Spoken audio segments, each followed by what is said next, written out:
Hello and welcome to CRTV's afternoon edition. I am Manka Ambain Yaoundé. First, the main points. The Vatican Secretary of State has officiated a high mass at the Our Lady of Victory Cathedral, urging all and sundry to look up to God in faith for a solution to all the problems that life offers. Out of Cameroon, Tanzanian officials have advised their countrymen to use traditional medicines to combat COVID-19 and avoid acquiring coronavirus vaccines, which could be harmful. And in sports, fans and supporters of the Intermediate Lions of Cameroon have promised to rally behind the team tomorrow, while the governor of the Southwest region, Bena Okalia-Bila, has reassured the public that the match between Cameroon and Morocco will unfold in a serene atmosphere. This story is more right ahead, but first, the news bulletin. Good afternoon, CRTV's news bulletin with Albert Njiambonde. The Vatican Secretary of State has prescribed prayers, hope and faith in God and positive human actions as a means to restore peace in times of trouble and find comfort where misery has set in. His Eminence Pietro Cardinal Parolin made the exhortation while officiating a high mass at the Our Lady of Victory Cathedral in Yaoundé. The special envoy of Pope Francis, who disclosed that he was bearer of a message of peace and reconciliation among Cameroonians from the Holy See, told Christians and Cameroonians at large to cast their burdens to the Lord in faith and hope. In his homily, he asserted that if human weaknesses are tabled before God, the Lord will surely bless and grant each and every one the joy of living. The Minister of Public Health, Manauda Malachi, has been carrying out impromptu visits at some state-run health institutions in the West region. Minister Manauda Malachi, accompanied by the Secretary of State in charge of pandemics and epidemics in the Ministry of Public Health, His Majesty Ali Mahiato, was in the Chang District Hospital to empathize with the survivors of the Sancho fatal accident. Both senior officials also visited the Bafoussam Regional Hospital and the Famlab District Hospital. Students from some schools in Yaoundé have been entreated to an educative talk on mental health on day 2 of the 7th Youth Village that kicks off yesterday at the National Museum. Organized by the Ministry of Youth Affairs and Civic Education, the activity is as a prelude to the 55th Youth Day, to be observed on the 11th of February under the theme Youth Resilience, Challenges and Opportunities in COVID-19. Also present at the National Museum were exhibitors, some showcasing their goods and services, while others were still setting up their stands. Some journalists from the print and audiovisual media landscape, as well as bloggers in Cameroon, have begun gaining knowledge on how to better report issues related to nutrition. This is in a 5-day training that has opened in Yaoundé today, organized by the J&A Oben Foundation Nutrition Incubator in partnership with the Ministry of Public Health, the Helen Keller Foundation, UNICEF, amongst others. The main objective of the training is to intensify efforts made to fight against malnutrition among children, elderly persons, internally displaced persons, and persons living with disabilities. The Australian president of the Diaspora for Peace and Development in Cameroon has refuted social media claims that a Cameroonian committed suicide in Australia. His reaction has come after widespread rumors, but the DPDC leader says the Cameroonian community is in good strides in Australia despite the effects of the COVID-19 pandemic. You're listening to the CRTV Radio News. Tanzania's Health Minister Dorothy Ngiajima has said the country has no plans to import COVID-19 vaccines. Her comments come a week after President John Magufuli warned health officials against acquiring COVID-19 vaccines, saying that they could be harmful to the population. Like the president, The health minister urged Tanzanians to take precautions and to use traditional medicine, including steam inhalation, as a way of dealing with the coronavirus. Security forces in Angola have shot dead at least 10 separatist protesters in the northeast of the country. According to human rights groups Amnesty International, the killings began on Saturday in the diamond mining town of Kamfufo, which is about 520 kilometers east of the capital, Luanda. There are, however, unconfirmed reports that bodies were dumped in a nearby river and that many activists are still unaccounted for. In sports, teams to play the semi-finals of the ongoing African Nations Football Championship have been speaking of their determination to qualify for the final. The team coaches and their captains have been taking turns to express their readiness in pre-match press conferences ongoing in Douala and in Limbe. Cameroon will clash with Morocco, while Guinea will lock horns with Mali in a West African derby. That does it for the news bulletin with Albert Njiembonde, but the afternoon edition continues right ahead with Anchor Lady Manka Ambe. Good afternoon. I urge you once again to put on your face masks, to wash your hands regularly, and to consult a physician or any other health personnel if you notice any symptoms. This is the only way to save lives and to curb the spread of the virus. Washing our hands regularly will save lives. CRTV's afternoon edition. We set the pace. CRTV's afternoon edition. Connecting people. Welcome back to the news. The visiting Vatican Secretary of State has advised Cameroonians to cast their burdens to God, and the Lord will surely grant them the joy of living. His Eminence Pietro Cardinal Parolin described prayer, faith, hope, and realistic actions as the ways forward to construct lasting peace and happiness in a society where anger and pains persist due to human weaknesses. Updates with Staffman Joti Munchunchishioku. The Vatican Secretary of State prescribed godly solution to human problems, calling on Cameroonians of goodwill to be peacemakers.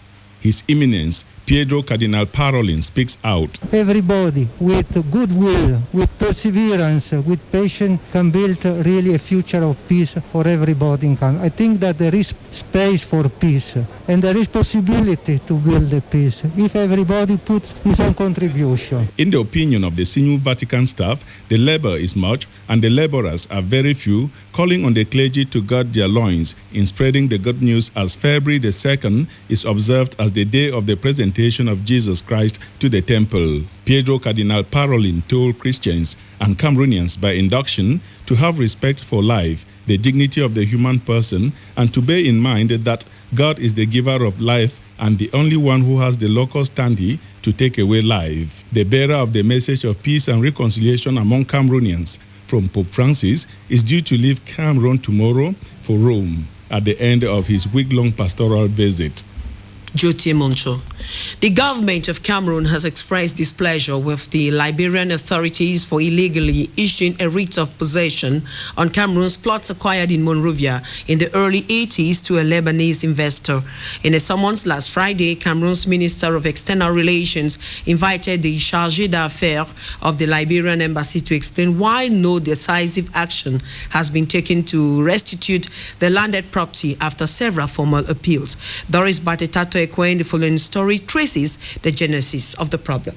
According to the Inspector General in charge of diplomatic property in the Ministry of External Relations, John Bilieko, the two plots of 2,000 hectares each located in Monrovia city center's Capitol, Bypass and 7th Streets of Topman Boulevard were acquired in 1980 and 1981 to build a chancellery and a residence for the ambassador. Liberia's two civil wars hampered the project, which was to to be launched in January 2007 after the end of hostilities in that West African nation. That same year, working sessions were held between Cameroonian officials and Liberian authorities, notably His Excellency George Wallace, the then Minister of Foreign Affairs in Monrovia, during which the minister promised full collaboration to ensure the retrieval of Cameroon's landed properties. A resurvey of the two plots was carried out and Cameroon's ownership was acknowledged by the Liberian officials.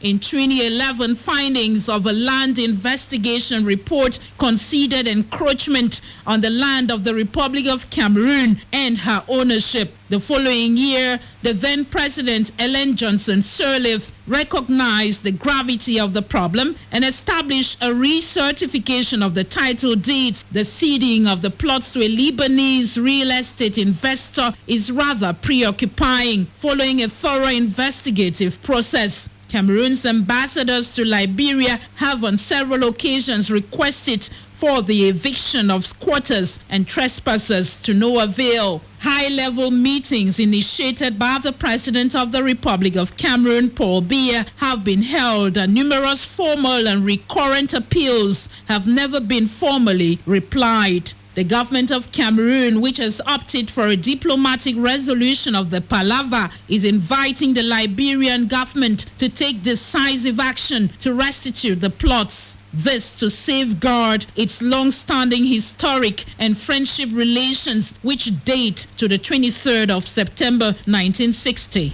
Doris Batetato-Ekwe reporting. Recently appointed officials of the specialized treasury stations created by the Ministry of Finance have been exhorted to work diligently towards improving the payment services rendered to the public. The Director General of Treasury, Financial and Monetary Cooperation, Mort Sylvester, was speaking in Yaoundé today during a brainstorming session on the new bank payment system.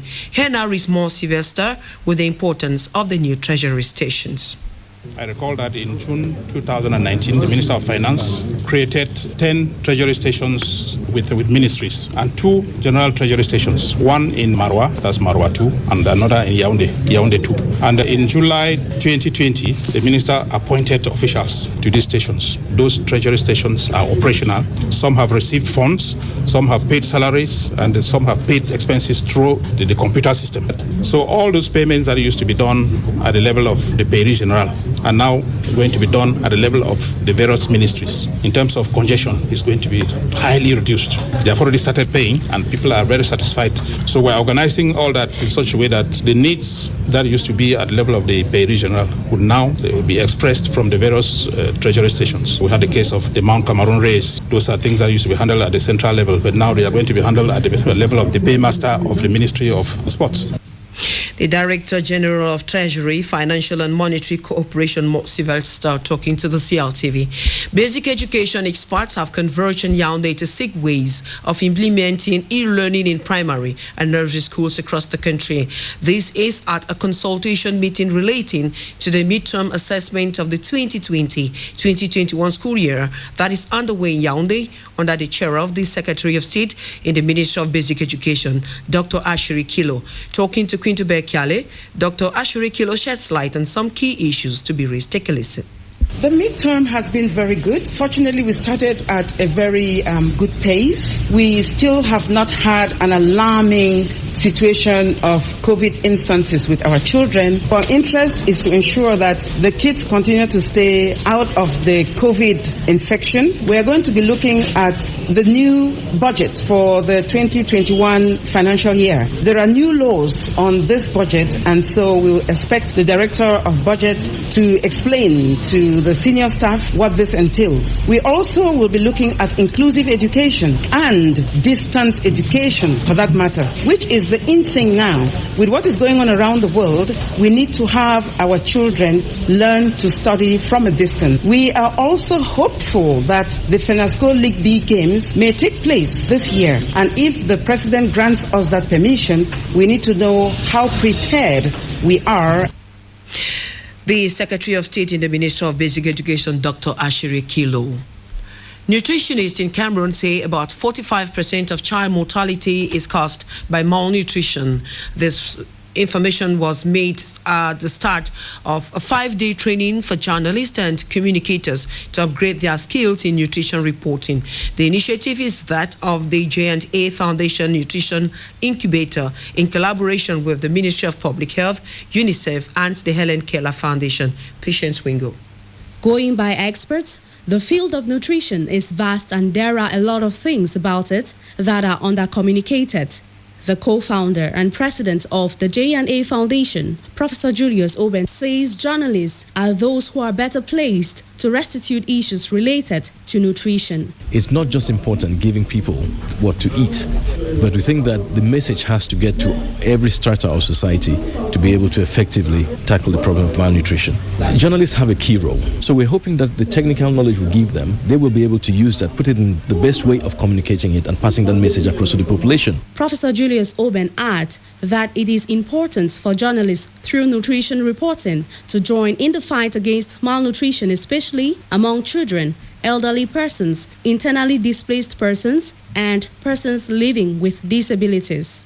My name is Nzi Eugene, Newswatch newspaper. A topic like nutrition or malnutrition is somewhat neglected topic in newsrooms, perhaps because it is not very touchy to the population. The training gives us then an opportunity to learn the terminologies to use, to know how deep the problem is and how we can address it in our various reports. I'm Nanji Pelagie, journalist working with LTM. Where I come from, there's a crisis there. Put a training like this, I might find out how people in crisis, how they meet their nutritional needs. Joining his voice to that of the co-founder and president of the foundation, the country director of the Helen Keller Foundation said journalists must take the training seriously given that Cameroon loses as much as 11 to 12% of the gross domestic product each year due to the impact of malnutrition on productivity. Patience Wingo reporting. The Kribi Deep Sea Port has been forging itself to the top as a key development and trade actor in the Central African sub-region. Since the facility went operational 3 years ago, it has received some 1,000 vessels and generated over 115 billion CFA francs for the coffers. A reporter, Pontianus Lawong, in the following report says much more is expected from the Kribi Deep Sea Port thanks to its huge and yet to be fully exploited potential. 3 years, the Kribi Deep Sea Port has started leaving its mark. 1,000 vessels received so far, 461 in 2020 alone, and the South 2 custom sector has fed fat. A whopping 115 billion CFA francs revenue collected this far, irrespective of the adverse effects of the coronavirus pandemic since last year. Nobe Belinga, chief of the South 2 custom sector. All this achievement has been made possible thanks to a close global collaboration between our two entities. And our objective, main objective, is to continue to work in order to ameliorate and to improve this collaboration. Destinations abound. China remains the main import target, while the United Arab Emirates, Turkey and Belgium are also increasing their trade flow. The Kribi Deep Sea Port has sealed its position as the second port facility in Cameroon. Its modern infrastructure, rich human resources and smooth port procedures suggest a brighter future. Katim Manye Esimi, Director General, Kribi Ports Authority Polyvalent Terminal. Our ambition, as expressed right from the first day, is to attract as much business as possible, not only in Cameroon but also in the neighboring countries. So now we are approaching all our partners in the countries, in the neighboring countries, and to let them know what Kribi can offer to them and what is our performance today.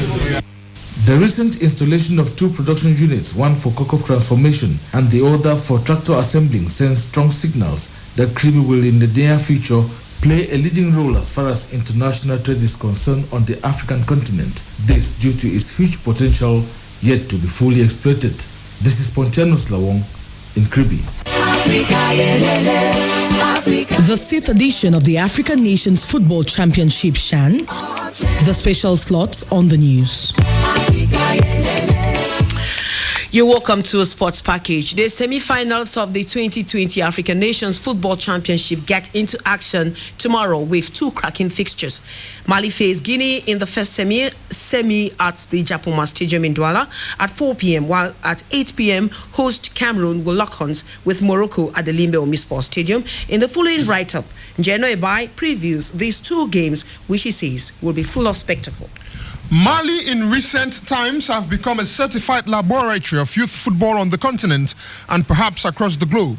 The country's under-20 side scooped the AFCON in its category in 2019, while two back-to-back under-17 crowns in 2015 and 2017 took the country's youth sides to the firmament of their categories.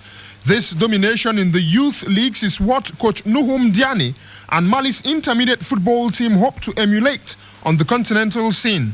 With a strong cast of youthful and pacey players, they hope to go past Guinea, who've been inspired by Lape Bangura. The Sili Nacional do have a good side that can scrap their way past through any challenge, and their spot in the Final Four is a glaring proof of their strength. The tussle between both sides will thus be a tale of fireworks. But promising even greater spectacle is the Cameroon-Morocco showdown in Limbe. The hosts who struggled prior to the tournament have displayed greater verve and drive towards a maiden Shan trophy. Martin Tungumpile and his cast of players have proven that tactical pragmatism and not talent nor star names can win the games, and this is a trend they hope to maintain against Morocco in the Clash of Lions. The Atlas Lions of Morocco have had quite an enthralling run to the semis. Their star-studded squad, laced with young sensations, is perhaps the most brilliant in the Shan. Coach Hussein Amuta understands that against the host, it will be difficult, especially as Cameroon has conceded just 2 goals. The Clash of Lions, headed by two coaches with divergent tactical philosophies, will only conclude in what is expected to be an electrical fixture. Sports editor Njeno Ebai reporting. The goalkeeper of the Intermediate Lions of Cameroon has promised they will put in everything to beat Morocco tomorrow at the Limbe Omnisport Stadium in one of the semi-final clashes of the ongoing African Nations Championship, the Shan. Hashu Kerido, in the presence of his coach Martin Tungumpile, made the declaration this morning during a pre-match conference. Hashu and coach Tungumpile were reacting to questions from the media after another pre-match press conference granted by the coach of Morocco alongside one of his players. Details with Ben College in Limbe. The Cameroon versus Morocco semi-final clash has been described by coaches and players of both selections out here in Limbe as a final before the final, mounting the podium first to react to questions from media men and women during the pre-match press conference, where the coach of Morocco, Hussein Amota, and midfielder Mohamed El Faki, both men who were unanimous that the Lions are stronger physically, promised to stage Moroccan football. Coach Martin Tungumpile of the Intermediate Lions and goalkeeper Hashu Kerido admitted they respect Morocco, but made it clear that they are in Limbe for one purpose: beat Morocco and return to Yaoundé for the final.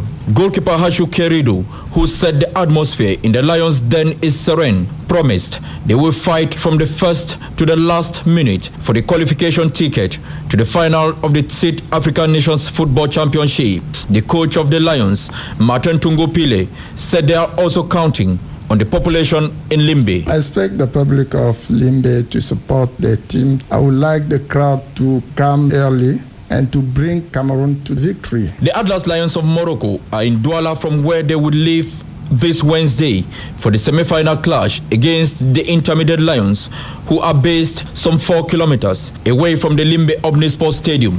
Christian Foko, Ben Collins Nyoiberiwo, CRTV News in Limbe. Football diehards in the southwest region have pledged their total commitment to support the Intermediate Lions of Cameroon as they prepare to face Morocco tomorrow in a semi-final match. A meeting to that end took place in Limbe today, chaired by Governor Bena Okalia Bilai. Walter Wilson and tells us more. The meeting, which brought together all the regional delegates of the southwest region, traditional authorities of FACO Division, members of the local organizing committee for the CHAN 2020 and other stakeholders was aimed at reinforcing the huge mobilization that is ongoing in the Southwest region to ensure victory for the Intermediate Lions of Cameroon. According to the Southwest Regional Governor, Bernard Okala-Belay, Yaoundé gave the Lions to Douala with a victory, and so Limbe and Boya will send the Lions back to the nation's capital, Yaoundé, with another victory. The Lions are always very welcome in this region. This stadium has been dedicated to the Lions. The traditional rulers swear that the land will never lose a match here.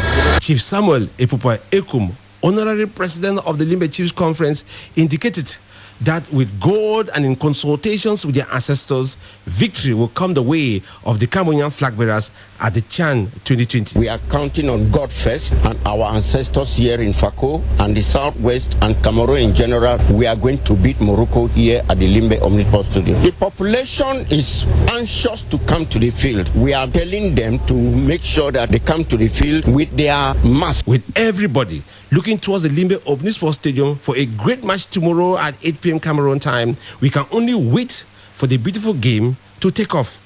Godwin Fusi, Walter Wusinana, reporting for CRTV News in the seaside resort city of Limbe. And the population of Bepanda continues to celebrate the gains of the African Nations Football Championship, the CHAN. Although there is no game at the Reunification Stadium in Douala today, the excitement around the neighborhood remains electric as fans of the Intermediate Lions mobilize for the big game coming up in Limbe. Here is their focus on the clash between the two Lions. The match looks like the final before the finals. The Moroccan team is a very good side, but Cameroon is fond of springing surprises, so I look forward to at least a 2-0 victory for Cameroon. I'm sure Cameroon is going to win. I'm anxious and I'm pretty sure. So I'm going to Limbe to give them my support. I don't want to miss that game at any cost. I think the match will be very tough. We are going to win. According to the way they are playing, it's true that Morocco is playing well, but I think we are lucky to win that game. But I'm not sure to be on the field. I'm sure I will watch the match in my house. I'm confident the Indomitable Lions are going to win, but they need to do a little bit of adjustments, especially at the level of the midfield, because Moroccan midfielders are swift at the attack and defense. I'm confident the players are good. The 6th edition of the African Nations Football Championship, CHAN. That was the special slot on the news. And that's where we end CRTV's afternoon edition for today, presented by me, Manka Ambe, while Albert Njembonde read the news bulletin. With me in the studio for a presentation of the news summary in the French language is Daniel Sopo. Hello, Daniel. Hello, Manka. Bon après-midi à tous. L'œuvre des premiers missionnaires qui ont apporté l'évangélisation en terre camerounaise a été magnifiée et saluée par son éminence Pietro Cardinal Parolin. C'était en la cathédrale Notre-Dame de Victoire de Yaoundé au cours de la messe pontificale dite par le secrétaire d'État du Vatican. Occasion pour lui d'inviter les fidèles à la prière et à l'espérance. Année scolaire 2020-2021, le ministère de l'Éducation de base fait le bilan à mi-parcours. C'est à la faveur de la réunion de concertation des responsables des services centraux et déconcentrés de ce département ministériel. En toile de fond des travaux ouverts par le secrétaire d'État auprès du ministre de l'Éducation de base, Dr Viviane Achéri-Kilo, la recherche d'outils nécessaires à une offre éducative de qualité inclusive et équitable pour une année scolaire résiliente au Covid-19. Journée mondiale des eaux humides. La célébration, c'est ce 2 février et c'est la problématique de l'eau qui est mise en exergue cette année pour montrer l'importance de ces zones dans l'approvisionnement des villes en eau. Le Cameroun a pris l'engagement dans la préservation, reste engagé dans la préservation des zones humides en respect de la convention de Ramsar. À l'étranger, États-Unis, dès son premier jour à la Maison-Blanche, Joe Biden a pris le contre-pied de Donald Trump en matière d'immigration, suspension de la construction du mur à la frontière mexicaine, fin du Muslim ban, moratoire de 100 jours sur les expulsions, promesse de régularisation massive de 11 millions de sans-papiers. Ce mardi 2 février, le nouveau président américain doit annoncer de nouvelles mesures. De nombreuses associations de migrants ont applaudi ces décrets tout tout en restant prudent. Sport Chan 2020, bientôt le dénouement. Les 16 pays qualifiés pour la phase finale de cette compétition, seulement 4 restent en lice pour le sacre continental. Candidat à sa propre succession, le Maroc doit batailler ferme pour espérer évincer le Cameroun en demi-finale. Demain mercredi à Limbé, l'autre rencontre de la journée oppose la Guinée au Mali, finaliste malheureux de l'édition 2016. Mesdames, Messieurs, merci d'avoir écouté ce condensé. C'est la fin de cette édition. Restez à l'écoute des programmes de la CRTV qui se poursuivent. I urge you once again to put on your face masks, to wash your hands regularly, and to consult a physician or any other health personnel if you notice any symptoms. This is the only way to save lives and to curb the spread of the virus.